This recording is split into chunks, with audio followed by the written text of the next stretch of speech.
Hoffman. I'm a public artist here in Charlottesville, and some people want to know, what's a public artist? Well, a public artist is somebody who needs to make money through their creative ideas.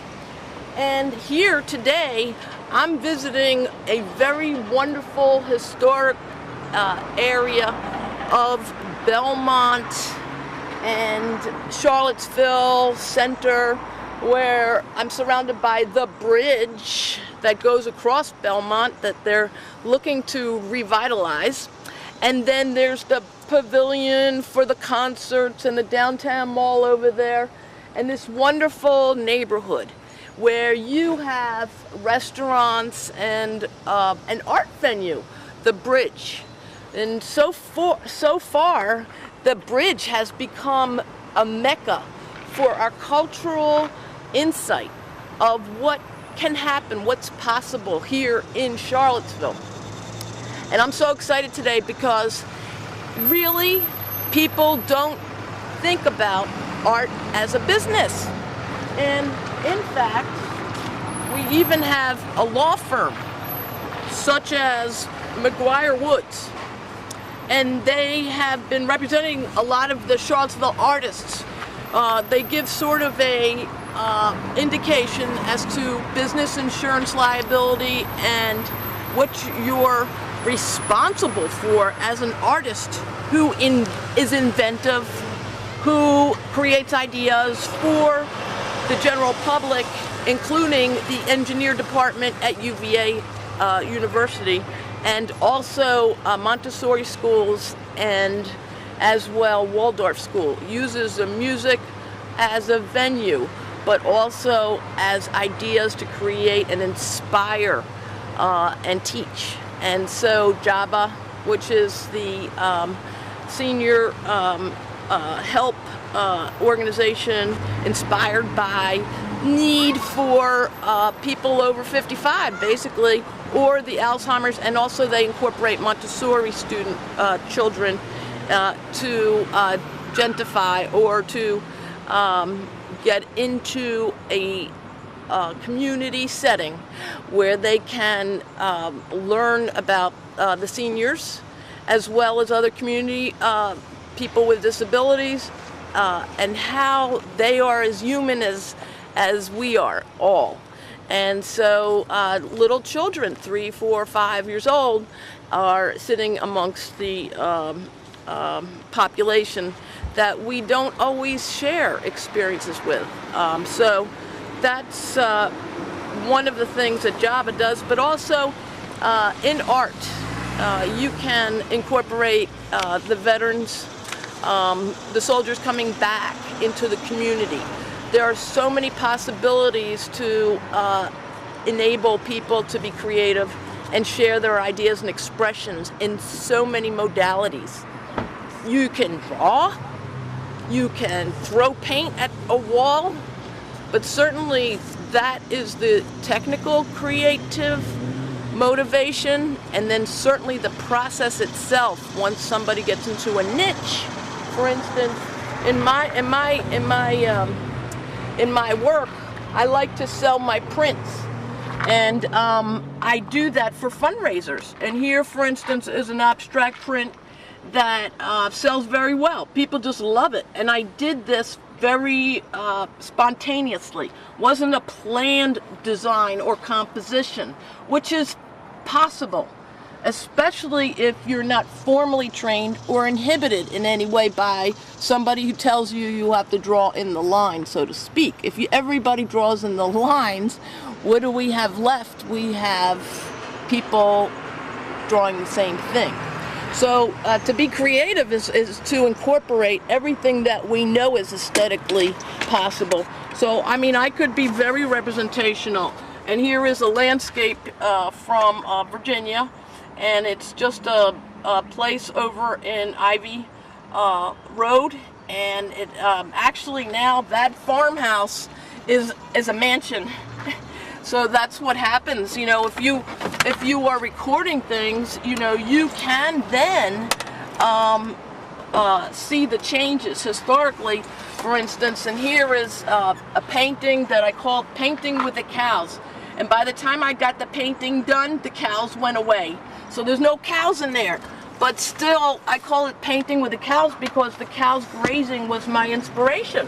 And also, when you do nature, you could be anywhere. It doesn't matter that your composition is, seems to be irregular, uninspired, but once you start the process, once you start applying the paint, once you get excited about the colors, that itself is the creative process. And then if you do it for many years, like I've been doing it since I was a little child. My mom, Eleanor Schneider, was a famous painter in Bucks County, Pennsylvania, and also Brooklyn, New York. And she had her own school there and in Staten Island. And I used to do commercial work for her.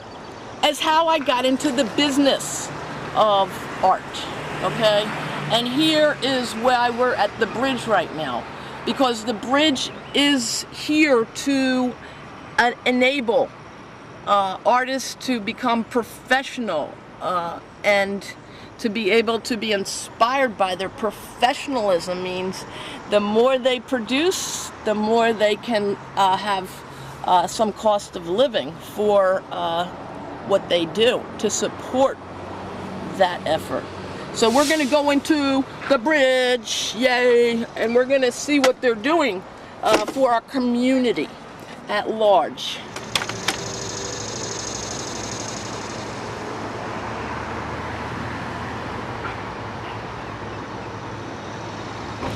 So here we are at the Bridge. It's really packed with all sorts of resources. I'm so inspired already. I walked in and there's CDs, there's movies, there's everything. And I just walked in. Oh, what a surprise! How are you? Okay, how are you? Easy. Nope, that's how we portable artists, public artists roll. Great, that's wonderful. So, who are you? My name is Matthew Slatts, and I'm the director here at the Bridge. Oh, nice to meet you. Nice to meet you. Yeah, really definitely. cool. Yeah. This is such an outfit. I mean, here you are, everywhere I look. What is all of this? Is this like a communication board? Yeah, it's a little bit as you see it blowing in the breeze of our air conditioning. All the great stuff that we have going on at the Bridge right now. So it's a lot of events and projects and educational workshops and all kinds of different things happening here. So yeah. Seriously, I sort of was talking a little bit about what I know as an artist, which is amazing because I'm kind of focused on public art, and I know a lot about you because somehow you allow us, the artists and the public and the community, to understand about yourselves. Now, how do you project that? How do you publicize that? Like, what venues do you go through to get the word out? But, you know, by now, we don't know if it's the internet or the news or what. Well, I mean, I think it's a little bit of it all, right? So we use the internet. We've got a website, thebridgepai.org. We use Facebook. It's a lot of word of mouth, a lot of getting out and talking to people. You know, like I'm going to go out later today and go talk to people in the neighborhood and see if I can get them to come and get excited about some of the projects we're doing next week with some kids. So it's a little bit of everything. We use CVille, we use TV, radio a little bit when we can. Yeah, I'm really trying to make people aware of like who we are and what we do. Well, so then that is the question. What do you do? So first of all, we're midway through the year, although we may show this later on. So, but can you sort of give us an itinerary of how you proceeded, let's say, from the beginning of the year? Did you have some inspiration to go in a certain direction, or did you have funding, or was it?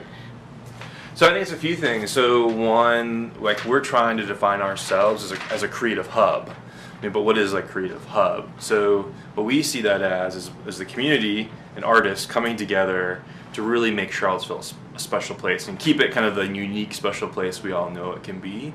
And I think we really believe that like art and design can be a real good vehicle for doing that, for civic engagement, or for addressing needs in the community, or just making this Charlottesville a more beautiful, vibrant place. So last year we got a grant from the National Endowment for the Arts. I know we're really excited about that, and it's called an Our Town grant to do this project called Play the City. So again, kind of going back, like we want to create opportunities for residents and artists to kind of help create the city that they want Charlottesville to become. And so we really feel like art can lead the way in helping make that happen. And so I noticed that you, for instance, have people in there now. What are they doing? Yeah, so this is one of our educational workshops we're running this summer. It's called Rhyme and Design. Can we just peek? Totally. Right come on, now, come on. without Take disturbing a look. them and that sort of thing.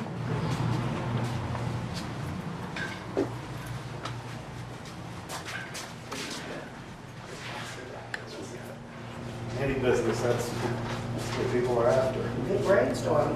Yeah. So you got like pages and pages. Well, I think- But House of Haunts, I really like that. Yeah, I really like It's that. got an elegant kind of quality to it, so, just a I like it. fashion brand kind of thing. So that's our last panel member, right? Yeah, I'll be in a second. Oh, okay. Sorry, yeah. This is amazing. Yeah, so What's this? So this is a little, we have a little chalkboard that we put up, and we have this quote from Rebecca Solnit. And we really believe, like, as it says, like, instead of being just a participant, you can be of an audience or a member of an audience. It's really about being a participant. Yeah, and about making everybody in Charlottesville an artist. If we can make that happen. So my idea of being here today is because I'm a business person as well. I mean, if you want to support yourself in your art, you have to incorporate it with, and it usually is incorporated. I mean, everything about this office, for instance, had somebody design it. Somebody had to make those chairs. Somebody had to, an engineer had to think about the materials. And now at UVA, for instance, they have incorporated roofing with the engineer department since 2011, so that inspiration of creativity is a process. And so the artists are enabling the engineers to actually, with technique and with the art aesthetics, enabling them to design everything, whether it be the bridges or it be the streets or it be the landscape or whatever, with the idea that somehow it has to be intellectualized. And the artists are doing that for not only the UVA, but also Montessori schools and JABA and so forth. So now, do you actually, you're with TomTom as well, right? He does himself with TomTom every year. Yeah, definitely. And so, how did they adopt you, so to speak? Like, how did you guys connect? Well, I think TomTom is this great platform for showing off creativity and innovation in Charlottesville. And so that's what kind of a core of what we're really interested in doing is how do we use creativity and spur ideas to then, again, make a better city or provide opportunities like the thing that you guys just saw out in the gallery or classroom or whatever it is, because it changes every day, is a bunch of kids who are using hip hop to do some branding for some local businesses, two little neighborhood businesses. So awesome. So it's like getting kids to like use art in this way, like lyrics and rap and flow to then think about ideas that then they're working right now with Pronta Anderson, who's a local hairdresser in the neighborhood. Oh. So they're gonna give her some taglines and yay. a logo and a little video. This is such a good idea. So that's the thing about, the disconnect, I think, with art has always been notoriously the education aspect. And that this sort of getting into the neighborhood, seeing what's available in art is how you connect the artists with the ideas, with the neighborhood, with the community. It stimulates everything. The process itself, hip hop, and rap is foreign to a lot of people in that it's a poet. It's a poet who is expressing themselves in a very rationalized, yet, again, a process. And so it's up to the artist. And that in itself is something the community can elect or not, but certainly open up to it. And the only way you can open up is to get into the community, which is what you're doing. Yeah. So, I Yeah. mean, how did that happen? This is called Play. Play the City is the big, it's like the big umbrella project, and then we're doing a lot of small projects, which this rhyme and design project is just one of many projects. Like, we're doing this push play event on Saturday, actually. That's going to happen all throughout the year. It's a talent show. It's a talent show and open mic, and anybody who wants to can get up and show their talent. And so, if it's music, if it's poetry, if it's I'm a bead maker, if you're a dancer. If you're a painter, we really don't care. But like, let's show the vibrancy and creativity and show positive things. I think like so many times we can get bound up like, oh, what's bad and what's not good, and you get caught up in that. But like, let's celebrate what's really good about who we all are. And so that's so much of what this project is like celebrating that. I mean, Pranta, who is a hairdresser, she's an artist. Like, she does hair, Yes. people's hair. Hair is an art form. Yes, and it's also, by the way, you have to go to cosmetology school. Yeah. You cannot put something or apply something on somebody's hair unless you have the safety and health. Yeah. So it's actually, you're certified to do this or Yeah. licensed. And so, yeah, like every business here has the potential for, coming to the Bridge Yeah. and getting inspired by the artist's work. Yeah, and connecting artists to show that vibrancy. The Bridge. Yeah. That's how it worked? Well, that's Like, the thing. That's the thing? That's what's funny about this whole thing is like we think about our name, the Bridge. Yeah. And a bridge, right? It's like it's a structure that connects two different places together. Well, you can create that structure. You can actually build a bridge, but what does it mean to get people moving back and forth across that bridge? And then maybe even just meeting in the middle, start talking and seeing what happens. And so I think that's a lot of what we just really believe art and design and creativity is the way to make that all happen. So even we know, most of us are familiar with like the church. And so the church has a structure. And the structure is to help the community with their worshiping, their expression, and their spiritualism, and their feeling of being connected to a community. And in doing that, they also, a lot of churches ask the community to get involved, whether it be Meals on Wheels or, collecting food or just helping your neighbor or whatever. And that inspiration doesn't negate art either. And so a lot of churches who are under this structure are like other institutions such as Piedmont Council of the Arts, which thank you so much for donating to today. And then also that the Bridge as a sort of institution is the same hierarchy in the sense that it's a mecca, or it's a way of sort of focusing in on possibilities and networking, and so people can use you, I guess, as a resource. Yeah, I would say like one of the things that we're really interested in is the ideas. Like, there's a lot of ideas for people, what the kind of city they want Charlottesville to become. And so one of the things we were trying to do is just listen. Like, we're not trying to tell people what we want the city to be. We want to listen to what the residents of the city want to become. And then find ways to help support those ideas. But the only way you do that is by getting to know people and building relationships. So if it's the Belmont Carlton Neighborhood Association, or if it's the Ridge Street Neighborhood Association, or if it's Friendship Court, or the Ix Art Park, or Portico Church, or Mount Zion Baptist Church, or there's so much happening, and it's like, by connecting to all of them and getting to know each other, then we can help support one another and hopefully kind of help make the city that we want Charlottesville to become. 12 years ago, I was in the street writing my name to say I exist. Then I went to taking photos of people to paste them on street to say they exist. From the suburbs of Paris to the wall of Israel and Palestine, the rooftop of Kenya to the favelas of Rio. Paper and glue, as easy as that. I asked a question last year, can art change the world? Well, let me tell you, in terms of changing the world, there have been a lot of competition this year, because the Arab Spring is still spreading. The Eurozone has collapsed. What else? The Occupy movement, you know, find a voice. And I still have to speak English constantly, so there have been a lot of change. So when I had my TED Wish last year, I said, look, I'm going to switch my concept. You are going to take the photos, you're going to send them to me, I'm going to print them and send them back to you. Then you're going to paste them where it makes sense for you to place your own statement. This is inside out. 100,000 posters have been printed this year. Those are the kind of posters, let me show you. And we keep sending more every day. This is the size. Just a regular piece of paper with a little bit of ink on it. This one was from Haiti. When I announced my wish last year, hundreds of people stood up and said they wanted to help us.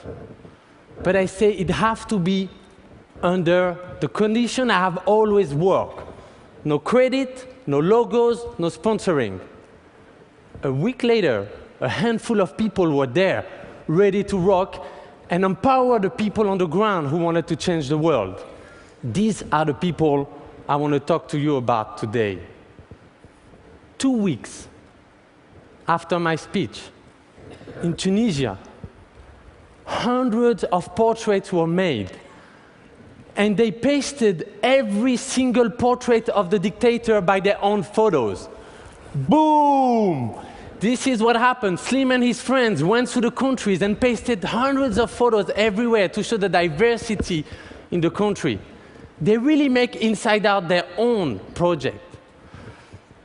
Actually, that photo was pasted in a police station, and what you see on the ground are ID cards of all the photos of people being tracked by the police. Russia. Chad wanted to fight against homophobia in Russia. He went with his friend in front of every Russian embassy in Europe and stand there with their photo to say, we have rights. They used Inside Out as a platform for protest. Karachi, Pakistan. Charmin is actually here. She organized a TEDx action out there and made all the unseen faces of the city on the walls in her town. And I want to thank her today. North Dakota, Standing Rock Nation in this Turtle Island, DJ Two Beers from the Dakota Lakota tribe wanted to show that the Native Americans are still here. The 7th generation are still fighting for their rights. He pasted up portraits all over his reservation, and he's here also today. Each time I'm getting a wall in New York, I'm using his photos to continue spreading the project. Juarez. You heard the border, one of the most dangerous borders in the world. Monica have taken thousands of portraits with a group of photographers and covered the entire border. Do you know what it takes to do this? People, energy, make the glue, organize the team. It was amazing. While in Iran, at the same time, Abu Lolo, of course a nickname, has pasted one single face of a woman to show his resistance against the government. I don't have to explain you what kind of risk he took for that action. There's tons of school projects. 20% of the poster we're receiving comes from school. Education is so essential. Kids just make photos in a class, the teacher receives them, they paste them on the school, here they even got the help of the fireman. There should be even more schools doing this kind of project. Of course, we wanted to go back to Israel and Palestine. So we went there with truck. This is photo booth truck. You go on the back of that truck, take your photo, 30 seconds later, take it from the side, you're ready to rock. Thousands of people use them, and each of them sign up for a 2-state peace solution. And then walk in the street. This is the march, the 450,000 march. Beginning of September, they were all holding their photo as a statement. On the other side, people were wrapping up streets, buildings. It's everywhere. Come on, don't tell me that people are not ready for peace out there. These projects took thousands of actions in 1 year, making hundreds of thousands of people participating, creating millions of views. This is the biggest global art participatory project that's going on. So back to the questions, can art change the world? Maybe not in 1 year, that's the beginning. But maybe we should change the question, can art change people's life? From what I've seen this year, yes. And you know what? It's just the beginning. Let's turn the world inside out together. Thank you. Thank you.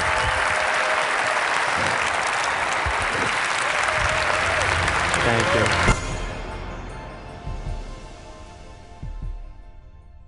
Oh, look what we have here. What a surprise. Come on in. This is one of our community activist artists. You want to introduce yourself, please? Hey, how's it going? It's going great now because guess what? We're about to close this little segue into meeting you. Can you just say who you are? Well, I'm Tony Eubanks. And you certainly are. And I am a community organizer. Yes, you are. Okay, so right now we're about to dance. So thank you. So we're going to dance. Yes. We mean by dancing? And first I want to, by the way, thank you so much. Nice meeting you. And nice meeting you again.